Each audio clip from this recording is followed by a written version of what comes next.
Today is going to be a fun one as we're going to be talking about the Canon R6V, the latest camera installed from Canon. We are going to be talking about sort of the highlight specs that I've particularly found interesting and sort of want to go over, as well as sort of where do I think this camera lays in terms of video, as this is the video focused camera. Who do I think this is for? Where does this sit among the Canon lineup? And is this a competitor to some of the other ones in its price range, including the Nikon ZR and the upcoming Kinefinity Vista? All that and more in today's video.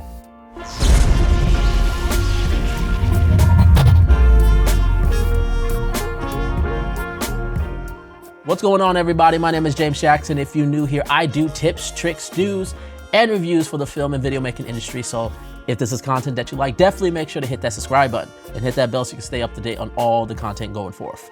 So Canon has now released the R6V, which is sort of a combination of the C50 and the R6 III. Again, very interesting naming conventions. I get it because it's the V series, and for the V series kind of stands for their video-centric lineup. Now, video is a very large concept in the grand scheme of things of everything, but clearly based on the specs and based on the design and where this is going for, and even by Canon's own words, this is clearly aimed at content creators. And I completely agree with it. And honestly, I'm kind of glad that Canon is just upright, understands the market and where this is targeted at and who is this camera for. They're really specifically aimed at this, but let's go into why. So a couple of things. One, there is no mechanical shutter in there. There's no shutter leaf in this camera. So doing photos, this is not necessarily ideal. As while this can take photos, but given the fact it doesn't have a shutter leaf, this is not necessarily ideal for photos. Also for the lack of an EVF and pretty much either the uncertainty or lack of flash sync capabilities. This is video. Again, I'm totally fine with that. In fact, I embrace it because I wish more camera companies would try to stop pleasing everybody, trying to make the camera great for everybody, and just make a camera that's good for a specific group of people. Now, these are the features that doesn't really help it make it a photo. What is sort of the video features that benefit it? Number one is definitely in the body design. There's a lot of mounting points on this spot, including a quarter 20 on the side for vertical content. Although there's two caveats to this. One, it's like right by the media card slot, which we'll get to in a second. So that can be cumbersome if you're trying to swap out media. The other thing is the fact that there's only one mounting point on it, and me as a professional, it's like, to me, one mounting point is always never enough. There should always be at least two mounting points so you can have some more security in whenever you're putting a plate onto it. But I digress. Just the body design is just beautiful. You've got controls that are designed with like ISO, but also like zoom rockers. So if you're working with some of their newer lenses, zoom lenses, including the kit lenses that's going to be coming with it, you can turn and use a zoom rocker.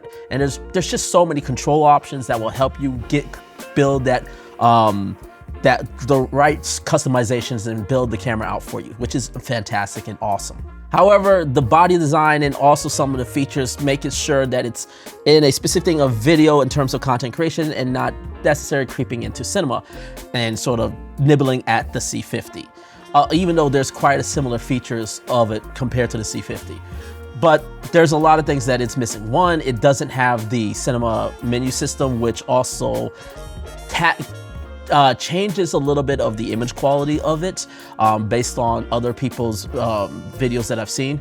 The other thing is the fact that there's no XLR top handle that comes with it like the C50, so professional audio inputs, but also that there's no time code, which is, in terms of like more professional productions, is like a lot of them is mission critical. And then the last thing to me is there's certain features like shutter angle that is also missing, which I'm a bit bummed that it doesn't have shutter angle. To me, look, if you're gonna put video features into any camera, shutter angle should just be standardized. There should not be a a problem. And the last thing, there are certain features or certain monitoring or sys features that are clearly missing. One of them being an anamorphic desqueeze option. Those are apparently not into this camera as well, which is a shame given the fact that even though this is still on the RF mount ecosystem where you can adapt anamorphic lenses if you want to, and I feel like a lot of content creators would love to shoot anamorphic. It doesn't, anamorphic like scope, well, anamorphic shooting is not necessarily just reserved for filmmakers. Content creators have reasons to do that as well. And I can understand certain hardware limitations, just like for professionals, and that I can understand. Certain software features, like again, shutter angle and not having anamorphic support, that to me is just silly and stupid. That should be a given, because again, their content creators use totally different things, like including vertical anamorphic, where it puts it in closer to like a 1:1 aspect ratio when it's desqueezed. So I hope Canon in some firmware update will update and allow things like that to be added, because there's no rhyme or reason that those things should be limited. Let's go into some of the key features of this, and I'm gonna really be limited because this pretty much is the same thing that I've made videos about the C50 and the R6 III. Again, naming convention, Canon. Let's do a little better with differentiating these naming conventions. The specs are almost identical to those. It's the same 32 megapixel sensor that's in both of those. You're able to shoot up to 7K RAW, up to 60 frames per second in 16:9. You can shoot open gate in 7K as well. And then similar to the C50, but I don't believe this is in the R6 III. Feel free to comment if that's not the case, but you can shoot also in the MP4 H.265 in 7K. And this is great because users will not have to worry about eating up all the different media spaces because you are shooting nothing but raw video. So this completely downsize the size of 7K video in open gate, which is fantastic. So, and it's all 10-bit 422, which Panasonic, I'm looking at you. You know, glad that they're doing 10-bit 422. And to me, every camera company, if you're going to offer open gate or any sort of fancy recorder, 10-bit 422 should just be standard across. Again, looking at you, Panasonic. It shoots 4K 120 as well as 2K up to 180 frames a second. So again, pretty much most of the recording options, the rolling shutter performance, low light performance are essentially identical, which does have sort of like a second switch that happens at 6400 ISO, even though it's not officially a dual native ISO sensor like the C50. It does seem to clean up at 6400 ISO. So that's really good. Overall, we've now got 3 cameras that feel like can get a little confusing and sort of conflicted. And I will say this, at least Canon has sort of made it relatively easy to differentiate who's for these cameras before. If you're somebody that is a hybrid shooter, a pure hybrid shooter, the R6 to me is the best option because that's the only one that has both IBIS and has an EVF. Oh, I forgot to mention that the R6V has IBIS, whereas the C50 does not. It has a leaf shutter, so if you want to do stuff like mechanical shutters, if it has a flash sync system and it has an EVF, so it has all the features you would need for doing photos. So to me, the hybrid camera is clearly the R6 III. If you're looking for something to do more professional video where you're working with audio and you're doing some time sync and you're looking for like more professional video features, the C50 is going to be your option. However, if you are a purely video content creator, shooter, and someone that just is not looking to work with a lot of professional things, you're just out, maybe you're doing quick travel films, you're doing vlogs, you're doing social media work, you have clients that maybe doing something like real estate, where all the more professional video features are not necessarily needed. The R6V is going to be the best suited, especially given the price that it's at $2,500. Well, which is a pretty good stale price for, especially given the market that is in. That's in line with cameras like the Cinema Camera 6K full frame from Blackmagic Design. We've got the Sony A7 IV as well, of course, the Nikon ZR. And of course, I can't forget the upcoming Kinefinity camera, which is the Vista, which is, we don't know an exact price, which I'm kind of sort of leaving that off to the side. But I do think the Vista is going to be an interesting, giving the body design, giving the image quality that I know that camera can produce if it's delivering anything similar to image quality that the other Kinefinity cameras have. And just the battery runtime on those, which completely, the runtime on that camera completely destroys all the other cameras, which has always kept me interested. But I feel like that is sort of more of a more niche camera, and also it's a camera company that doesn't have as much brand awareness, I'll just say. So to me, there's going to definitely be a crowd, but I think the people that are going to look at the R6V, for the most part, are going to look towards the other ones, which I think are like the A7V and the ZR, and I will even put the Cinema Camera 6K full frame. And the reason why I put the Cinema Camera 6K full frame is because that camera also has RAW support. It can shoot open gate just as well. It gives you various different compression options, just like the R6V.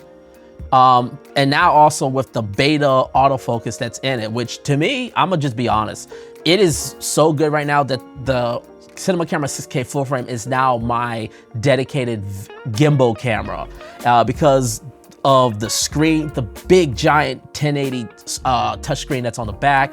It's simple and easy to use, and all I need to do is just power it with one of these little Inu power banks, which are like 60 bucks, and on the gimbal, and I could pretty much run it all day. So for me, just given that to me is an interesting competitor, and that's just only $100 more. It's like $100 or $200 more than the R6V. Plus you get DaVinci Resolve for free with that, so which is a $300 purchase. So technically, if you were to sell the DaVinci Resolve, if you already have it, you don't need it, you can technically make the case that the Cinema Camera 6K is a cheaper option than the R6V.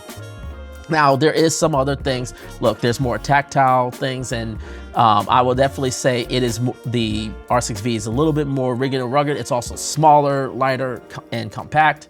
So I think these are going to be, but I think these are great options, and this is something that you should look at. But let's look at its key competitors, which is the Sony a7V and the Nikon ZR. Let's start with the Nikon ZR.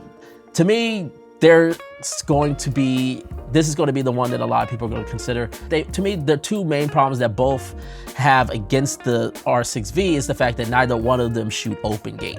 And that's just something that the R6V is going to have. Now, the Nikon ZR, the big thing about that is, of course, it has red coat RAW, but it's also very, very massive file sizes versus the R6V, which will not only let you shoot RAW, it can let you shoot compressed RAW options, but then you still get an H.265 option without really compromising a lot of the dynamic range performance, and the image doesn't get soft when shooting H.265 like the Nikon ZR.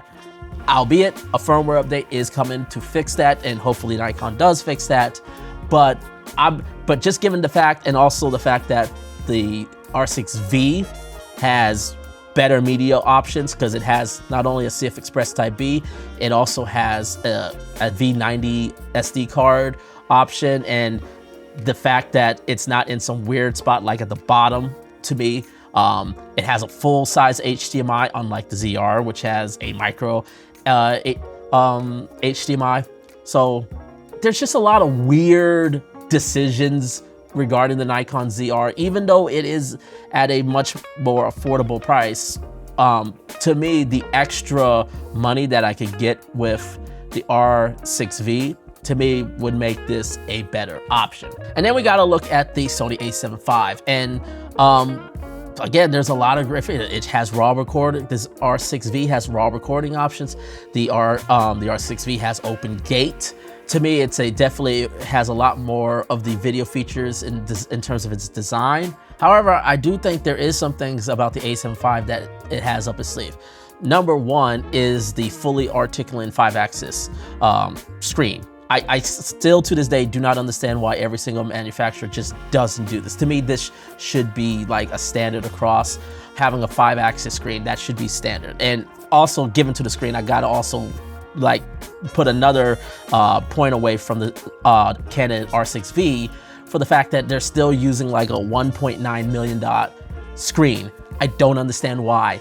Like it should be at least a $2.5 million LCD screen at the bare minimum. Just give me a bare minimum 1080 screen, if not make it larger. I feel like this was such a missed opportunity, especially if what we're trying to do is have a camera that is not necessarily trying to be rigged up. If we're going to have something where we're not trying to rig up, we should be trying to make the experience of shooting on that camera the best it can be. And to me, the screen is the big miss on the R6V. And the ZR as well as the A7 V have this, but in different ways. The Nikon ZR in terms of the size of the screen but also the A7 V in terms of the functionality of that screen. That to me is better. I also got the big win for the A7 V is the ecosystem. While I absolutely think Canon makes incredible and wonderful glass, and if you're somebody that just wants to get the most clinical, the most surgical, best quality glass that you can get, look, you're not gonna beat any other lenses outside of for Canon in terms of that, with their L series and things like that. So if that is the case, yes. However, a lot of us don't just want clinical. We want some flaws, we want some imperfections, we want to try to do it, but also still, if you're gonna give me an autofocus camera, I would like to explore my creativity, especially for a camera designed for content creation. I would figure the creative part of that would also be valuable, but that also would mean Canon has to be more open or figuring out a solution to get more third-party lenses where it can divvy up the various aspects of lens quality instead of just making everything go through Canon. And I get it, that lenses are their bread and butter, but to me, the way they've hindered the RF mount system is, to me, the big hindrance. It's pretty much the main reason why I would have been considering the R6V if it wasn't for this whole thing with the RF mount in terms of their full frame. If they weren't being problematic with getting third-party manufacturers to come to the RF mount, I would actually be seriously considering this. But now, because of that, I'm going to first look at the Kinefinity Vista. But I'm of course going to wait till I get the full specs, and I'm going to, again, I'm still leaning that way, but I'm going to give my reasons once we get to June and we get the full specs and stuff with Kinefinity with the Vista.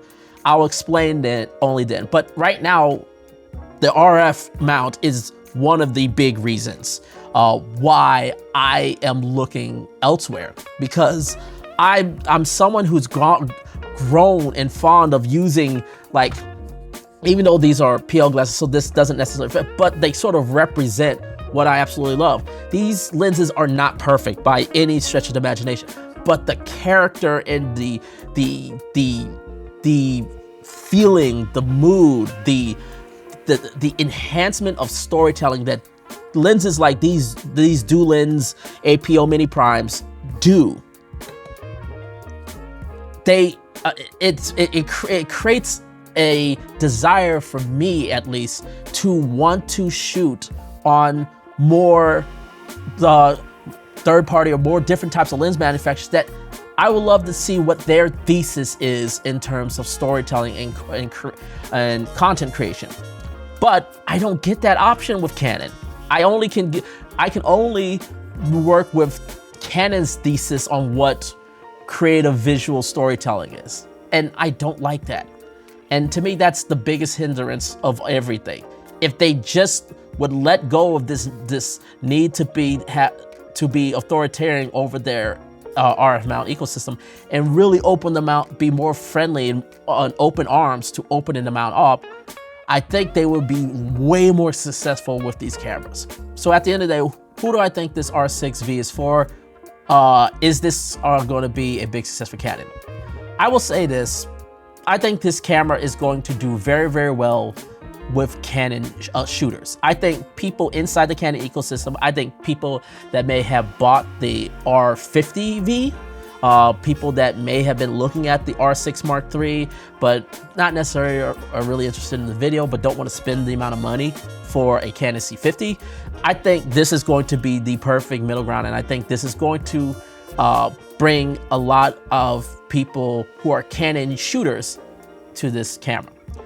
I don't, however, think this is going to move markets. I don't think this is going to move market shares. I don't think Sony shooters or Nikon ZR shooters are going to move to this camera.